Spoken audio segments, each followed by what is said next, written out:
Good evening, everybody. Thank you for joining us. For those of you who have not had the pleasure of meeting yet, my name is Bill Hessert. I am the Director of Strategic Communications for the College of the Liberal Arts. Thank you for joining us for our Speaking Easy in the Liberal Arts this evening with Kirk French, our Associate Teaching Professor of Anthropology, and Susan Ellis, a 1990 political science alumna and a certified wine sommelier, who are going to be doing a presentation tonight on wine and culture. Glad to have you with us tonight. Just a few housekeeping items before I turn things over to Kirk to start this evening's presentation. I think we have everybody on mute right now. We will be taking questions throughout the evening. There's two ways that you can ask your questions. You can either provide a question in the chat feature, which you can find at the bottom of your Zoom screen. If you scroll down to the bottom, you'll see a chat feature there. We'll be monitoring that for questions throughout the night. And also, we're going to do our best if you are on screen, if folks raise their hand, we'll try to keep an eye open for folks raising their hand and take questions that way.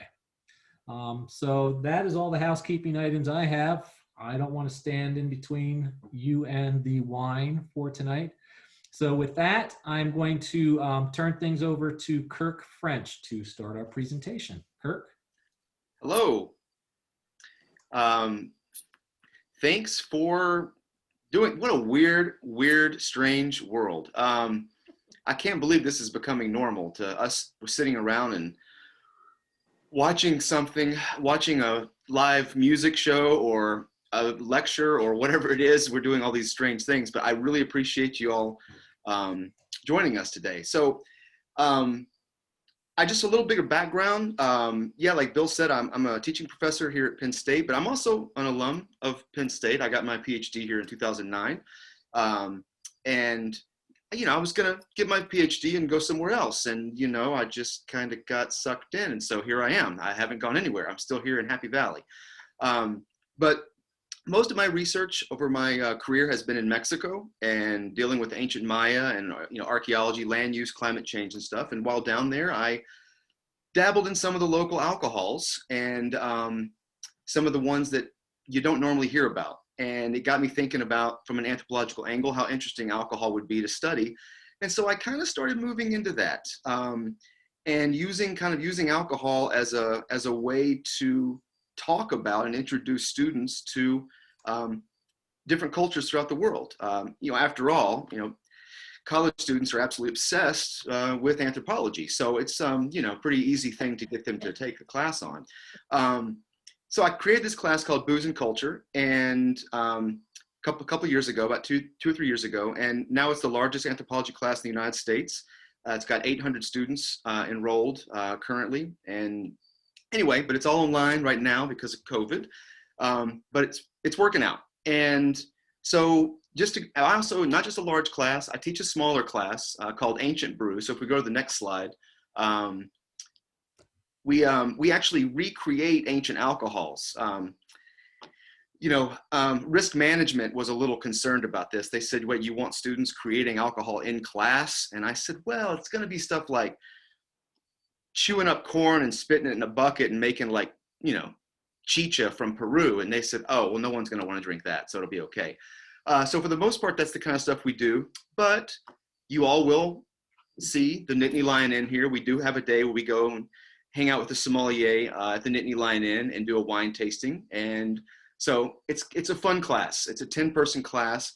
And I just wanted to show a little bit of the Nittany Lion Inn since we're all sitting here on Zoom. So we can move on to the next slide. And what I really want to do here is just take a moment to kind of introduce, a little bit of background on alcohol. I mean, you've signed up for this, you tuned in, you know what alcohol is, but really one of the main questions is, how long have we been consuming alcohol? Well, it's a simple answer. It's long before we were modern humans, long before we were Homo sapiens. As other mammals and other animals, they all seek out alcohol. So we can go to the next slide. And I mean, you've seen this before. You've probably heard stories. I mean, I think it was last year, a bunch of cedar waxwings crashed into a bunch of buildings in downtown State College because they had been eating fermented crab apples on the tree. I mean, our olfactory senses, we have evolved, not just as humans, but other animals have evolved to seek out the aromas, and alcohol has, our olfactory senses have lets us know of these high energy sugar resources, right? With that high caloric value. And so we seek it out. And so there's so many YouTube videos, it's ridiculous if you wanted to dive into that rabbit hole, of elephants breaking into a brewery and drinking a bunch of the fermented mash that's going on, that kind of stuff. Animals love it. We love it too. The difference is that, you know, when this happens in nature, it only happens a few times a year, and it's a kind of sometimes it's rare that it happens. So it's not like the concrete jungles that we live in today where we can go and get alcohol anytime we want. It's something that is a rarity. And they do usually have higher, you know, they have a way of metabolizing it a little better than we do often, so they can consume more of it. But the answer is we've been doing it from the beginning, right? So from the beginning of time. And if we go to the next slide, the real question is really how long have we been producing it? So consuming it, it happens in nature, but how long have we been producing it? So the earliest archaeological evidence is in the Neolithic period, 9,000 years ago in Jiahu, China. It's in Henan province. And these Stone Age beer jugs were found in a burial by Chinese archaeologists. And then an archaeologist from University of Pennsylvania, Patrick McGovern, did compound residue analysis on the materials that was, you know, had soaked into some of the ceramic, and was able to piece together some of the basic raw materials that went into it. It was rice, obviously it was in China. So, and it was just like a couple of hundred years after domestication of rice, here they are producing alcohol. Rice, hawthorn berries, saffron, honey was all in there. And if you have followed any of this at all, you're kind of aware that of Dogfish Head Brewery, that this was one of the earlier ones that they reproduced for their kind of archaeology series that they did, where they recreated this beer called Chateau Jiahu. And it's something I think they still produce every now and then, but it's a recreation of this earliest beer. So this is the earliest evidence, 9,000 years ago, of humans actually producing alcohol. But that's a beer, right? So going to the next slide, talking about the earliest wine, well, really it's in Armenia. So what, you know, was part of the USSR, and Areni-1, the winery, was excavated by a group of US archaeologists and an Irish archaeology team. And they dated this to 6,100 years ago. And you can see in this photograph here, you know, so it's with just to give you some reference there, it's just south of Georgia and between the Caspian Sea and the Black Sea. But in that photograph there, you can see the cave right there kind of in the middle. And the preservation was fantastic. And I have a couple of pictures just to kind of show you what some of this looked like. We go to the next slide. So, so I forgot to put this slide in there, sorry. So this area, you know, right there along the Black Sea where Armenia is still, we know this was the earliest viniculture, earliest wine region in the world on the shores of the Black Sea. And there's a reason I'm bringing that up, because we'll get to that later when we talk about, ties into France when we talk about that. But let's go on to the next slide, some of these images from inside the cave. So these are the photographs that the archaeologists took. They, you know, laid it out in a grid pattern. I mean, you have these vats, you have storage jars. They found grape seeds, grape peels, even parts of vines that were in there. And the reason that the preservation was so good is, one, it's a cave, right? So that's gonna, you know, it's gonna protect it from the weather, right? The elements. But caves also collapse, right? The roof collapses every now and again, and then you have a nice layer that crashes down on top of this stuff, and it seals it in. And then on top of that, this area, tons and tons of sheep over hundreds of years would go in here, wild sheep, domestic sheep, all types of sheep, and their dung actually helped prevent a lot of fungus from growing in this area. And so that even helped it even more. So dry cave, collapse, and, you know, the fact that sheep were in there all the time. So a couple more images here on the next slide. just to show you some close-ups here. These are the large vats. So they were using their feet to mash the grapes. And some of these vats were even canted, slanted to the side. So they would drain to one side and drain out into other vats or into other vessels to use for storage. And going over to the next slide, just another close-up of one of the vessels. The preservation, I mean, 6,100 years ago, this is fantastic preservation. And the next slide. And then, I mean, okay, not only do you have the world's oldest winery, you have the world's oldest leather shoe. This leather shoe is from 5,500 years ago, the oldest one in the world. So obviously, wine and shopping, it really goes hand in hand. That's kind of really what this is all about. You know, just wanted to bring that up. So kind of a really cool find all the way around. They also found a lot of vessels where people were actually drinking in there, and burials. So they realized that people were actually coming to visit this place because of the burials long after, and having drinks while they were paying respects in a ritualistic manner. So anyway, that's the little bit that I wanted to do on Armenia. And I think if we go to the next slide, I think I'm going to turn it over to someone who actually knows about the wine itself. Susan.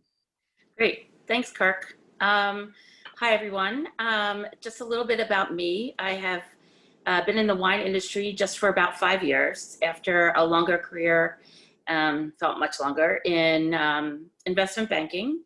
I took a very extensive class put on by Danny Meyer, the restaurateur, his Master Somms, a 10-week class, and I realized that I had a pretty good palate, the ability to smell out lots of different scents, and I loved learning about how what happened on this earth, you know, millions and millions and millions of years ago really affects what we drink in our glass today. I'm just fascinated all the time by the rocks and the stones and the way the sunlight hits the vines, and how you could have vines that are 5 inches from each other and each one will mature a little bit differently. It's just, I just never stopped learning. So I, you know, started, helped a friend open a shop, and then I just started studying and tasting and tasting and tasting and tasting. And I became a certified sommelier. I'm in a diploma program for wine and spirits, and I do a lot of different things, but my favorite part of wine is talking about wine, teaching it, and watching people learn and figure out for themselves like what they like, what they don't like, but really how to talk about wine and what they're experiencing it. So that said, I do like to start out all my little sessions so that we're all on the same page to talk about the 3 ways that we experience wine. The first is through sight, and as I'm talking, I'm going to pour the first wine, which is the Armenian wine that I wanted to highlight today. So if you have a chance to pour yourself some white wine. So when we're looking at wine, we want to look at the color. Is it dark? Is it light? Are there color variations? Are there bubbles? Can you see legs? Is there sediment? Then we're going to talk about the aroma, and we say on the nose. And the way to really breathe it in and get the most of the scent is to keep your mouth open and just stick your nose in the glass, no matter how silly you feel. You really, if you try it with your mouth closed and you try it with your mouth open, I think you'll see the difference about what you can you experience. Now, a lot of what we smell comes from our memory. So a lot of times I will close my eyes and smell, and I will just like sort of let it wash over me and think about what I'm smelling. Am I smelling fruits? Is it flowers? Are there herbs? Is it earthy? You know, what is the condition of the fruit? Is it super green? Is it ripe? Is it, you know, feel like it just has been cooked? Is it stewed? A lot of times in studying for tasting classes and blind tasting for exams, I would just go to Whole Foods and just go through the fruit and vegetable section and just pick things up and start smelling them, because you'll find that a lot of those scents and like the conditions that's what we use to describe wine. And then the third way is on the palate, obviously in your mouth. When you take a sip of wine, your first sip, you should let it go all over your mouth, inside your cheeks, along your tongue. How does it feel in your mouth? Is it thin? Is it thick? Is it luscious? Are you tasting the same things that you smell? What is the condition of what you're tasting? And then always remember that, you know, food can change the profile of the wine very quickly, for good and bad. Now, there is a fourth way that we experience wine, but that would be a hangover, you know, a headache, or super dry mouth, or, you know, just being really sleepy. But I'm not going to talk about that part right now. That you're on your own. All I have to say is, I know, yes, we all have 3 bottles of wine open, but drink responsibly, I guess, is what I'm trying to say. But you don't, you know, as a Som, I have to say that, but I say go for it. It's Thursday night, right? And it's 2020, so let's just go. So the first wine that we're talking about is actually from Armenia. Oh, let me try and get this. Oh, I don't know if I can get it. It's weird. Oh, if I put it by my face. Well, anyway, it's sorry. It was grown and made literally a stone's throw from the cave that Kirk talked about, which is pretty amazing. It's a joint venture between the Yakubian family and Paul Hobbs, who is an American award-winning winemaker, who his philosophy is that he really believes that wine comes from the terroir, where it is grown, where it's raised. That includes the sunshine, the wind, the dirt. It's just everything that affects the vines. That's what Paul Hobbs believes makes the wine so special from the different places. He has a lot of projects going. Of course, a lot of people know his California wines. And then he makes some wine in Argentina. And then I was tasting with a rep of mine, and he said, oh, I have this Armenian wine with Paul Hobbs. And I was like, oh my God. And so I was always interested. And then when this project came up, I was like, can I please have a couple cases? So it's great. So this wine comes from a very high altitude, which is great for growing wine grapes. The sunshine during the day, and then the cool breezes at night, because the top of the mountain gets really cool. And if it's below the fog line, then it's even better, because that really protects the grapes from like cooking too much on the vines, because you have the clouds, and then at the top you have like light winds. It's just a perfect storm for growing vines. So I'm not surprised that they were also well preserved in this cave. So the grape of this wine is, and okay, I'm gonna mispronounce it, but unless anyone speaks Armenian, which if you do, please correct me. It's Volskahat, which actually means, Volska means golden, and the hat is sort of a shortened version for berry. So it means golden berry. It's the queen of Armenian wines, of Armenian grapes. And the vines for this grape can live up to 100 years. Now, at that point, you're not getting the most amazing grapes, but if you can get wine out of those grapes, it's going to be so special that, you know, it's just going to be a little bit, it's going to be super expensive. These vines, I think, are about 30, 40 years old.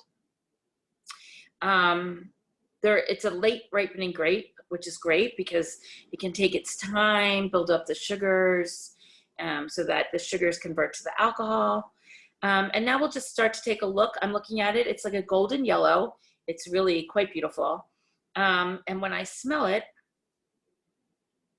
I'm smelling like white flowers, some lily, some citrus, more tempered citrus, maybe even like a little bit Meyer lemon, some quince, a little bit white pepper. And now I'm gonna take a quick little swig.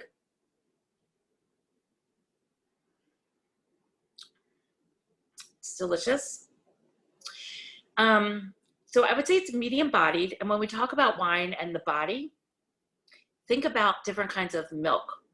Skim milk would be light, 2% would be medium, whole milk would be a fuller bodied wine, and then like a creamy texture would really be luscious, like a Sauterne or a dessert wine.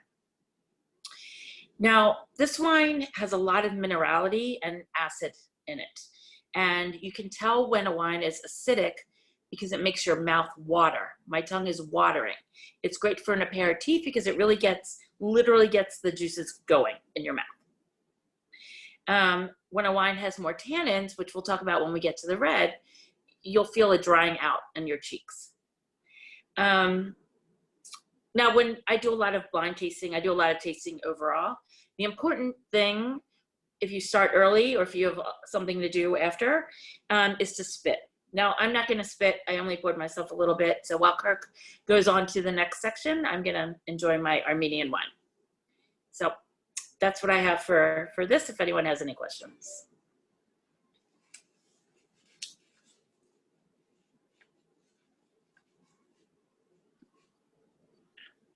Wow. That was knowledgeable. Oh. That was awesome. Thanks, Susan. Oh, you're welcome. Thank you. Hey, am I wrong? I know, okay. Am I smelling apples or am I just? Yeah. No. I mean, everybody has a different take on it. We all have different DNA and what we take in. Yeah, I mean, I would say I smell like a green apple. Now, that said, what I'm saying is not 100% correct. It's what I'm getting. Mm-hmm. And what the purpose of like doing all of that to experience the wine for blind tasting is you have to guess, you know, first you start what country, then what region, you know, you have to pick the grape. It gets all the way down to the plot of land and the year that the wine comes from. So it's just a process of elimination, but so long answer to question is yes, apples could be in there. I do smell like some green apples. Okay. Susan, before we turn things over to Kirk, we did get one question from the audience. They said the finish can also be a factor. How long the taste lingers. Is that correct? Exactly. Yes. Thank you for bringing that up. Yeah. So that finish is definitely something you want to consider. And the finish is how long it lingers in your mouth and how long the taste. So this one I would say has like a medium plus finish. I'm still tasting that last sip. It's kind of hanging out. So that when you're doing some food pairing or thinking about what you know, even if you're just hanging out on the couch with a glass of wine and some popcorn, you want to think about that. I mean, some people like a nice short finish wine. Let's just go, you know, take a couple sips, but each wine, it's very unique, but that is a good point. Thank you. And one more question for you. Sure. You indicated that some of these vineyards can last up to 100 years, these vines. Yeah, the vines. How long can this Armenian vineyard produce good wine? What's the typical length of time? You know, that, you know, possibly, I mean, there's no exact definition of what an old vine is in winemaking. I mean, typically we think of it as, you know, 60 years or so, 40 to 60 years. And those wines still produce amazing, amazing wines. 100 years is a long time. Those grapes are going to be tough to like squeeze the juice out of. Think of, you know, squeezing out of raisins. There's not as much, it's sort of like the human body, right? The nutrients aren't getting to where they need to. They kind of stop or go somewhere else. I'm not sure where, as I find out every day when I get up, I'm like, where are my vitamins going? Yeah. So it's sort of like that. Thank you. And Kirk, question for you before we move on. Somebody'd like to know if you've ever actually had the chance to visit the cave in Armenia. Oh, I was typing to Randy right now. No, I wish. Unfortunately, no, I have not. But, you know, it's on my list. Road trip. It's a long list, but it is a list. I would really love to visit someplace like that. Cool.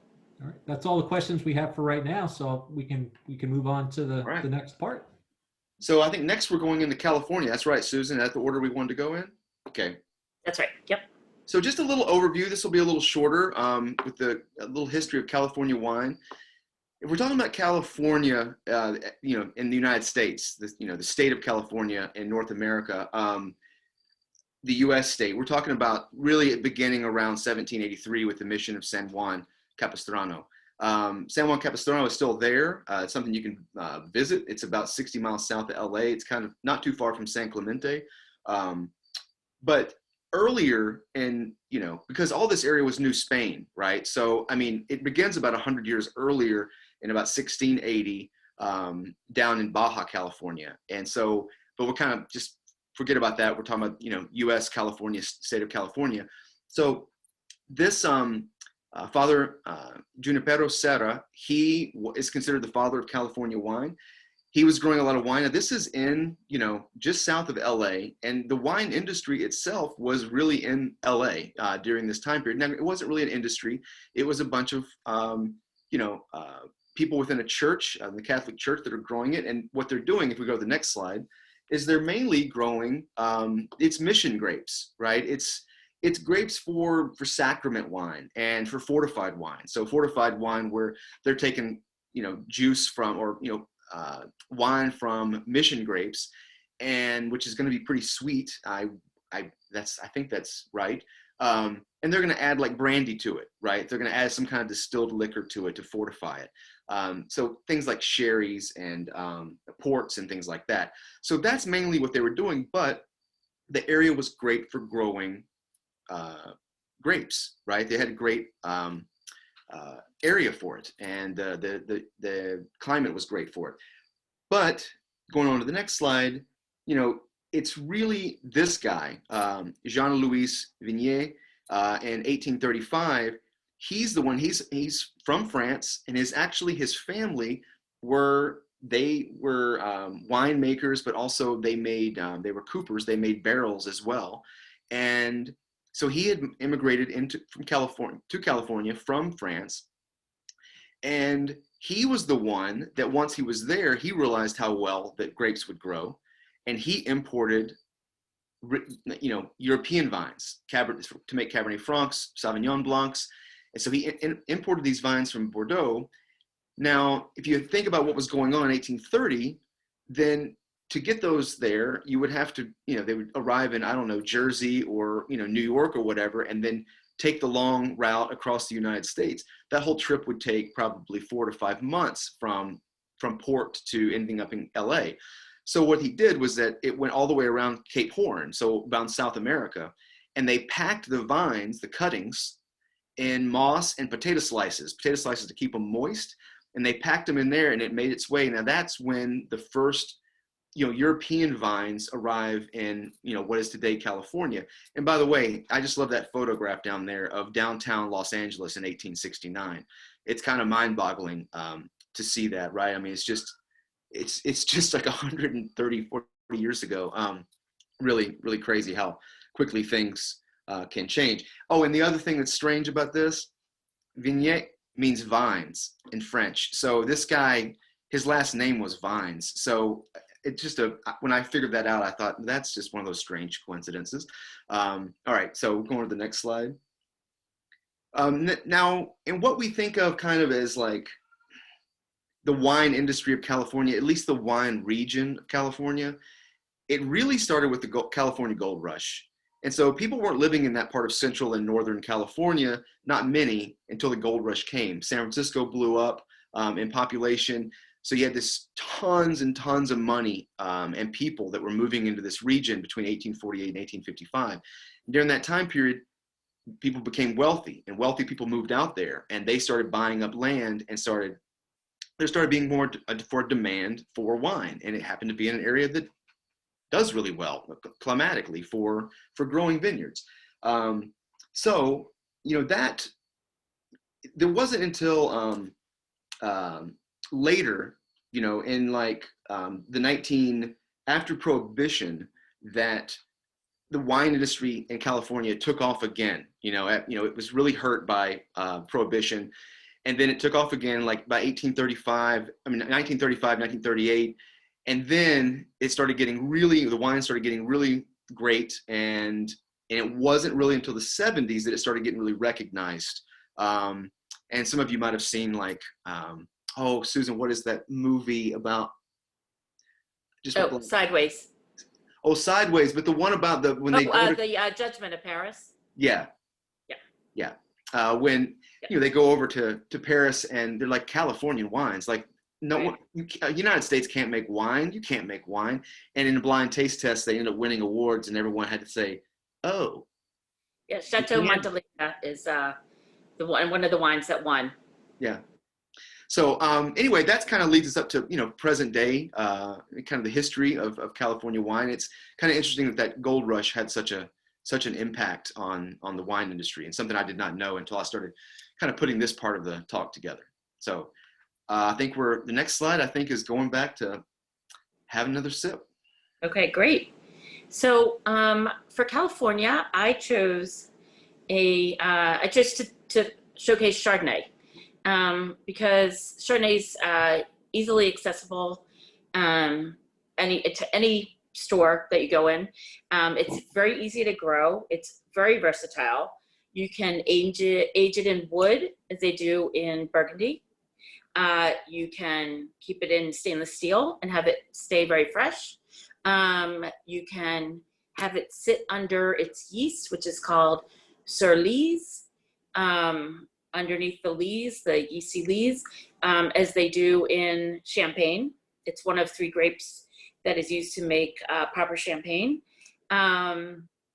So I just thought everyone likes Chardonnay in some sort of style, and rather than push what I like, we can all enjoy just whatever Champagne we're drinking. So I personally am drinking, it's called Broadside Wild Ferment 2018 from Paso Robles in the Central Coast.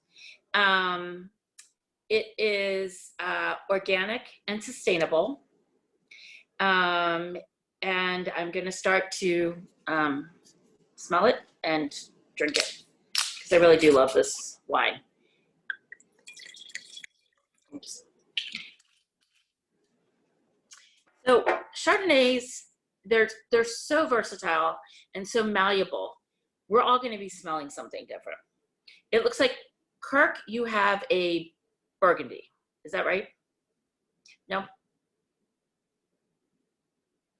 Oh, you're on new. Oh, okay. You have California as well, Sonoma Coast. So a lot of what you'll be getting is what I'm getting. Some Burgundies will come out with it, but if you like your your Chardonnay completely unoaked, then it'll be a little bit fresher style. But I'm gonna smell, and I get like ripe pineapple. It's definitely minerally, pears, green plums.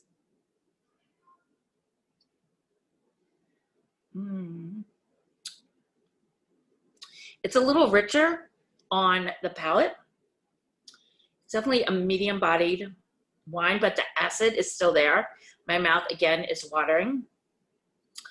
I'm almost getting like a darker note, sort of like a papaya, like a ripe papaya.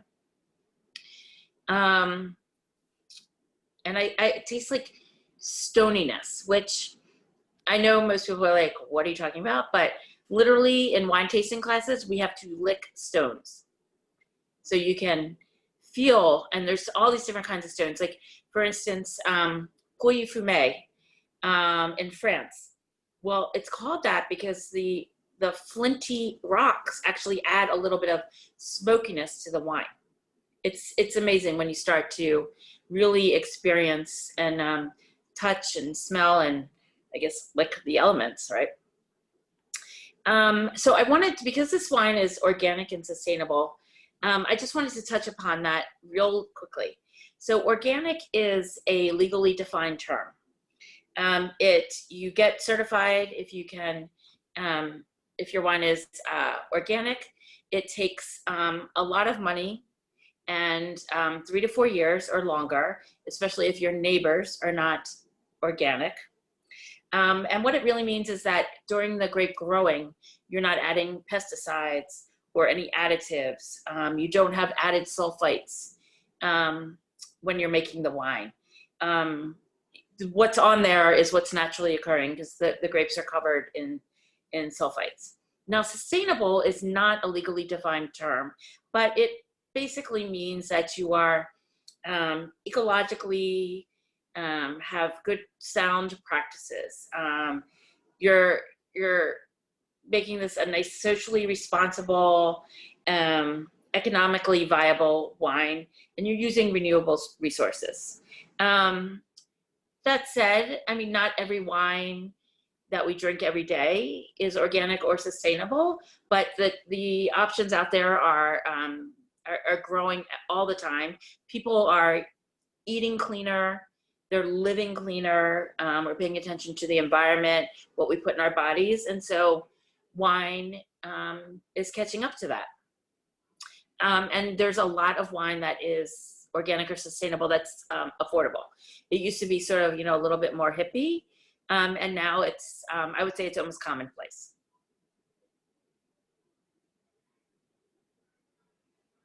So that's what I have for the Chardonnay. Okay. Any questions from anybody? Had a note that a few of our folks were enjoying a Clos du Bois 2017. Yes, very nice. Very popular producer.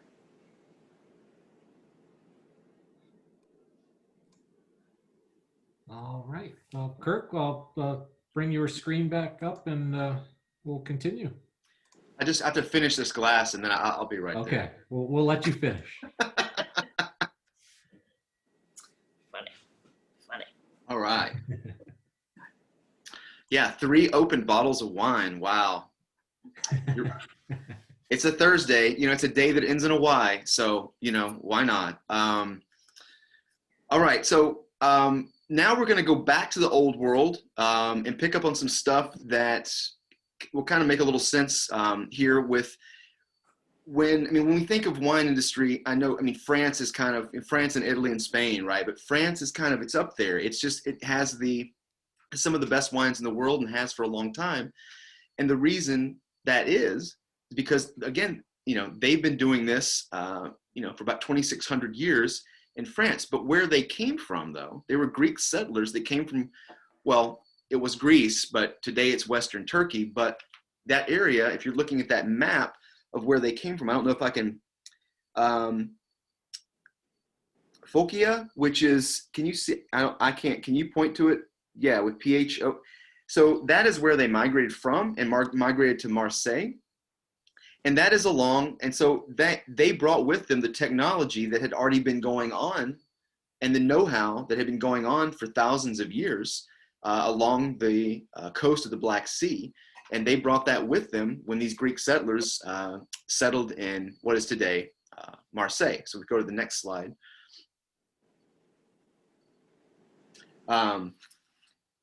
So this whole area is what the Romans referred to as Gaul, right? It was which is Belgium, France, Luxembourg, Netherlands, Germany, Switzerland. That whole area was Gaul, and the Romans even licensed several regions in this particular area of Gaul in France, licensed them then to start producing wine for them because they were making such great wine by the time the Romans were starting to invade throughout this area.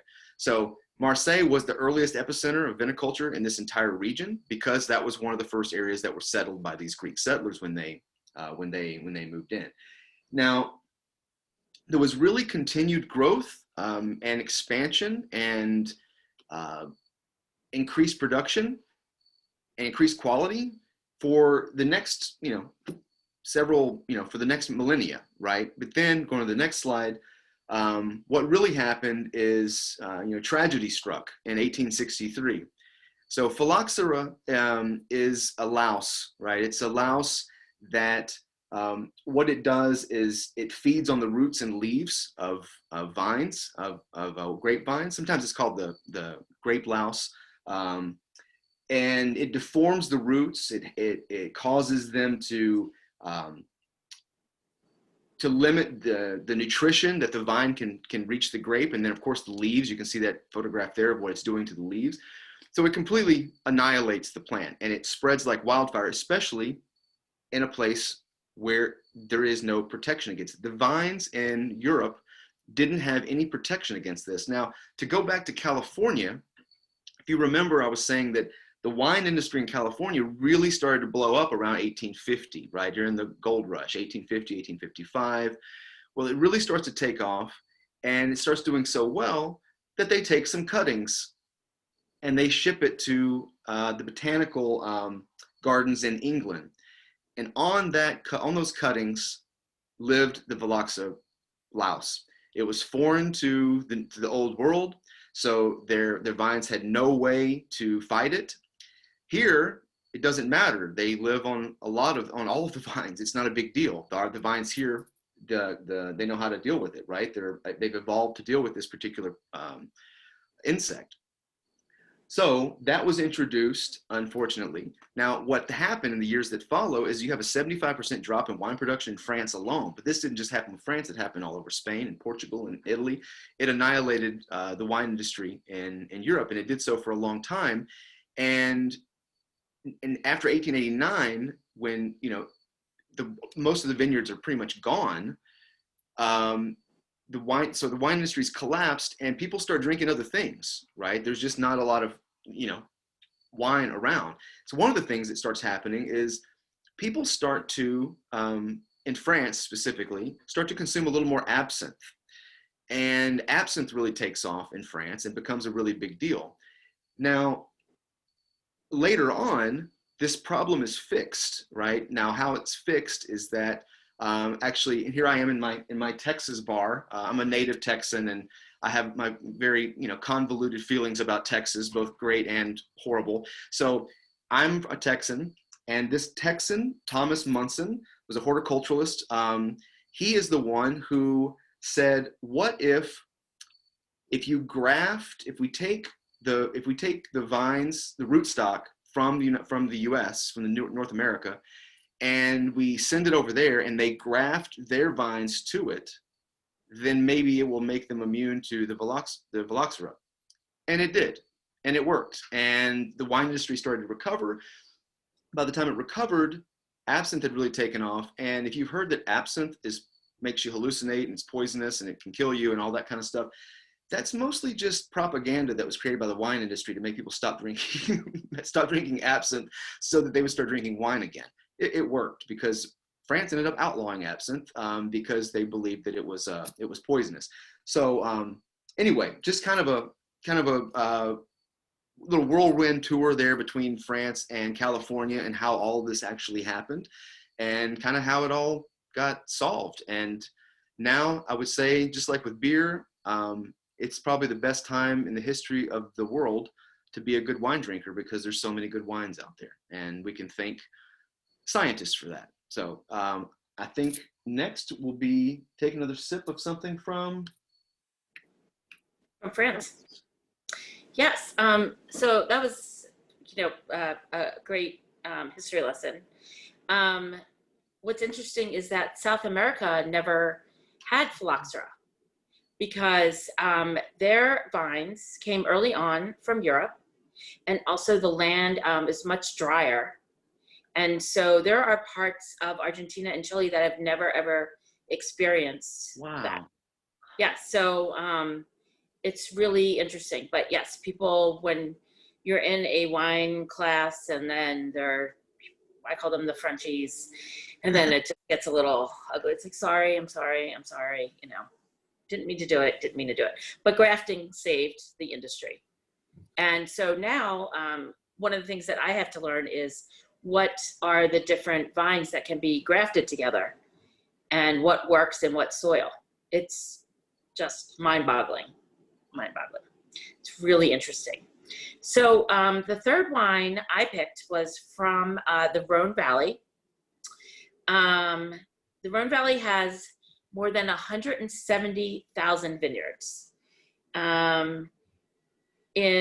have the north, most of them look over the Rhone River, and then in the south, you have the most famous region, which is Châteauneuf-du-Pape, which means the new castle of the Pope. And in the 1400s, the Pope and the papal consistency moved to France.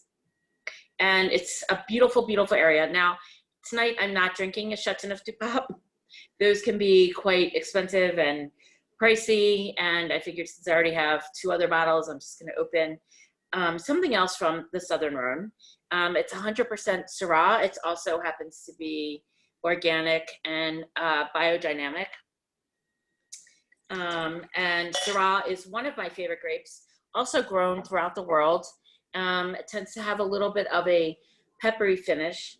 But one of the also interesting things about the Rhone Valley is that it was the very first wine appellation in 1923 to create a list of very strict laws about what grapes can be grown there, when the grapes can be picked, how the wine can be vinified, the minimum alcohol by volume, ABV, for a Rhone wine is 12.5%.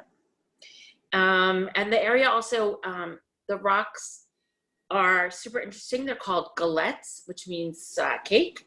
And they're sort of like big round cakes. I don't even know what I'm trying to, like, I guess like a tasty cake, like a tasty cake junior.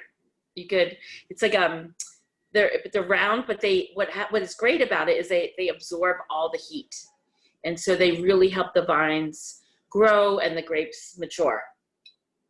And any Châteauneuf-du-Pape wine, although I'm not drinking one tonight, has the coat of arms on the bottle. So it makes just a beautiful, elegant bottle to bring to a dinner party or to give as a gift.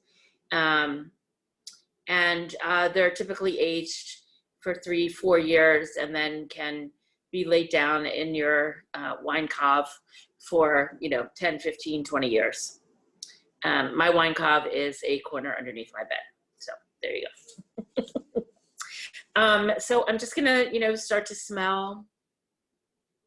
It's like ripe berries, dark berries, and definitely a little bit of white pepper.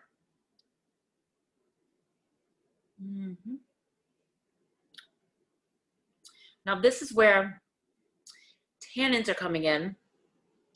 They coat the inside of your cheeks and they dry out your mouth, whereas acidic wines will make your mouth water. This will dry out your mouth. So it's like an excellent wine to have with fattier foods or creamy sauces. Think steak with a béarnaise sauce, or cassoulet, or a cheeseburger, French fries. And one other thing about these wines, because they are big wines, and the alcohol can be tends to be high. This one is 14.7, the one I'm drinking, and you can feel that. Another thing about wine tasting is you can feel when it feels hot going down. That means the alcohol is on the higher side. Now, so when wine people are saying, "Oh, this wine is hot," they're not meaning, "Oh my God, it's so awesome, it's cool." It means that it's higher in alcohol, and you can feel that burning. And sometimes but when I generally start tasting wines around noon every day. That first sip, no matter what it is, feels hot because I've basically just brushed my teeth. So it's super interesting. But the Rhone Valley has many appellations and many different styles, but they're really known for what an easy combination is called GSM, Grenache, Syrah, and Mourvedre.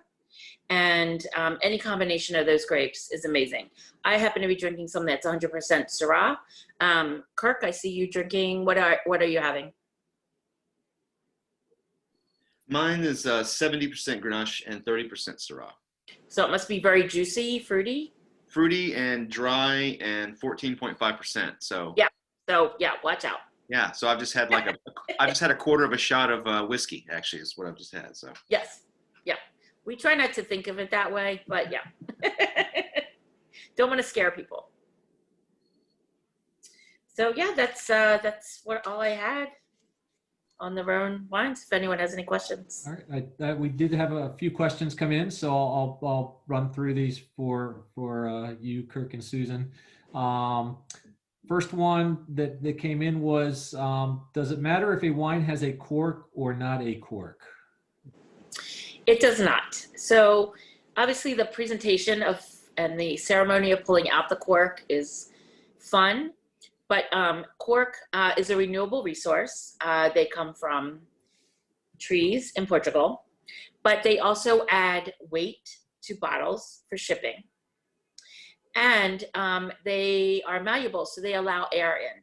So if the cork, the reason we lay down wine bottles is to keep the cork moist at the part that's in the bottle so that air cannot get into the wine, because air, heat, and light are the mortal enemies of a bottle of wine. But typically it doesn't matter. The old world likes corks, but I have found that you can have some amazing wines with screw tops, or even crown caps that you just flip off with a beer opener, I guess. Thank you.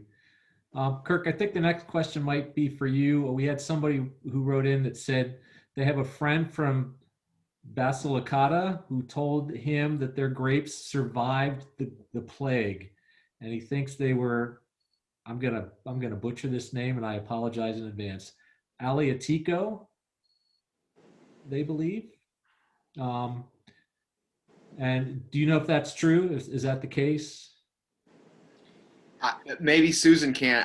Do you know? No. So no. Sorry, I wish I knew the answer to that, but no. He also said his friend said that the grape has a bad name because it survived in Europe. What's the grape again? Aleatico? Aleatico. Hey, so it's Craig. It's Basilicata, Italy. Thank you. And Aleatico. Aleatico.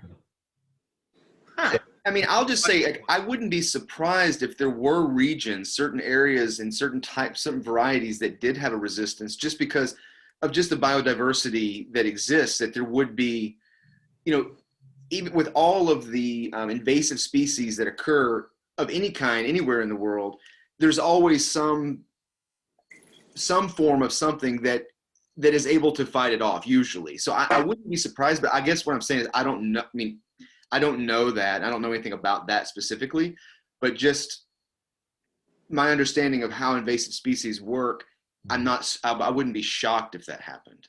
So I don't know if that helps at all, but Okay. All right. Thanks. thanks, Craig. And speaking of invasive species, somebody asked if either of you thought that the spotted lanternfly, which we've heard a lot about in Pennsylvania recently, will have an impact on wine production anywhere, or has had an impact on wine production anywhere. I've not heard of it having a major impact, but that's an interesting question in that wine is made in all 50 states. Now, whether you want to drink wine from all 50 states that's a personal choice. But I will say that from my home state of Maryland, there are some amazing wines that are being made. And of course, you have Idaho and Washington and Oregon, upstate New York. But I have not heard of any vineyards being affected by the lanternfly. All I can say is that at a recent vineyard that I was at here, just one here in State College, I think it's Mount Nittany. I think that Scott Hilliker is the winemaker there. I'm almost certain he told me that they were concerned about it, but nothing had happened, but they were concerned about the potential. So, and that was over a year ago. But I'm almost certain that he told me that because we had a conversation about it, but there wasn't any proof that anything had occurred or anything like that. It was just a worry, you know. But it seems plausible that, you know, it could have a, I mean, yeah. Okay, thank you. And keeping kind of a little bit with this theme right now in terms of natural phenomenon having impacts on winemaking, how has the drought affected wine growing and making, and obviously what's happening in California and in the West Coast with the fires right now? Yes. What is that impact estimated to be on the wine industry? So I don't have the exact figures. Quite a few vineyards were lost, and some structures were burned down. You know, it feels like every year it just gets worse and worse. And the timing is interesting because a lot of the grapes were about to be picked anyway for harvest. So maybe they were picked a little bit early and were not affected by the smoke taint. There could be some ways to manipulate the juice that comes out to not have a smokiness. You know, to be quite honest, I get a million emails every day about this, and I get a little overwhelmed because it's very sad and depressing, and you almost feel like the world doesn't want us to drink wine, because I don't know if any of you have noticed, but there are very high tariffs placed on French and Spanish and Italian wines from this dispute about Boeing and Airbus between the US and Europe. And so that and scotches have been heavily taxed. And now we have California wines where you know, the supply has been affected. And then you have COVID, where everything's been affected, from the people who pick the wine to the transportation and all along the supply chain. It's making it a little bit more difficult. I'm not going to say that I'm going to panic, but I work in a wine store. I manage and I buy, and I bring home 6 bottles of wine a night for storage, because hell if I'm going to go through another year like this without my wine. So just warning everyone, not trying to up sales, just telling you, just be prepared. So yeah, I don't have anything to say directly about California and the situation with things getting drier, but there have been some recent studies that have come out dealing with climate change and how that's going to affect the wine industry. And some of it is, you know, not necessarily dire, in the sense that some areas that can't grow grapes very well now will be able to grow certain types of grapes. Completely agree. Yes. So there's that, but that's a small silver lining to a huge problem. But for areas that are further south, like say in France and in Italy and in Spain, that are getting warmer, or at least their climate is changing, those vineyards that have been there for 150, 250 years, they're having issues. But this study that was done actually by a Penn State professor in meteorology, William Brune, I think he's a distinguished professor in meteorology. They were looking at wineries out in vineyards out in Europe. And what they were seeing was some of these places that, when you look at the annual precipitation, it's actually, they're not really losing, they're not getting really less rainfall. It's when they're getting the rainfall. Right. So they don't get this, the rain's not distributed the same way. It's these extreme events where you're getting, you know, 10, 12, 13 inches dumped in 2 or 3 days, right? Well, there's an erosion problem with that. But the other problem is that it forces the grapes to mature too quickly. Right. And they get bloated. Quickly, the sugars are off balance and they don't make the same type of quality of wine anymore. And so even though when you look at the big picture of the climate, it's like, well, temperature up a tiny bit, precipitation pretty much the same, but it's when it's coming. And it's causing some major problems for the wine industry in certain areas, that even though it's not getting drier, it's just these extreme events that are causing problems.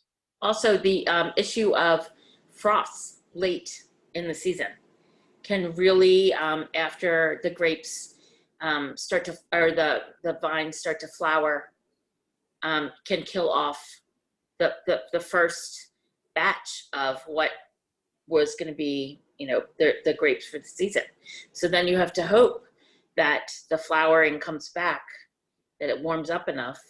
Yeah, frost is a big problem in Burgundy and Bordeaux and all across Italy. And yeah, it's really interesting. But that was a good point about when the rainfall happens, because the grapes become very bloated, and then the wine is just not drinkable. And it's funny too, because that same thing is happening to, or it's a similar thing that's happening to agave. So it's getting warmer. The winters are getting warmer and the summers are getting hotter, which is really good for agave growth. It makes them mature faster. So for tequila, instead of a 10-year maturation, it's 5-year maturation. That seems great. But the sugars are all out of whack. Right. So they're having to grow twice as much agave. So it's really whacking things out too. It's the same concept. Is too much of what a plant needs is causing it to grow in a, in an ununiformed way. And so I see these other comments here, and I just want to say cider and culture, whiskey and culture, bourbon and culture. Yes, yes, and yes. I think that would be fantastic. I agree. I have a moonshine archaeology project in North Carolina, and we could talk about whiskey for. Oh yeah, that would be great. Have a 2-hour ordeal. So. Well, I think we have the next ones lined up then. I do want to be sensitive to the time. We are approaching the hour here. Wanted to end with one comment that we received from one of our attendees, who's a former resident of Livermore, California, which is home to 60 wineries including 2 of the oldest surviving wineries in California. And he says, contrary to urban legends, the first medals for U.S. wines in Europe were not awarded in the 1970s, but in the 1890s. They were won by the Cresta Blanca winery, started by Charles Wetmore, who arguably can be called the father of the modern California wine industry. Oh. So. Thank you. Thank you. I didn't know that. A little bit of history for us there tonight. Yeah, as well. love it. So, Kirk, Susan, thank you very much. This was a fascinating discussion and a fascinating tasting. I hope everybody enjoyed themselves.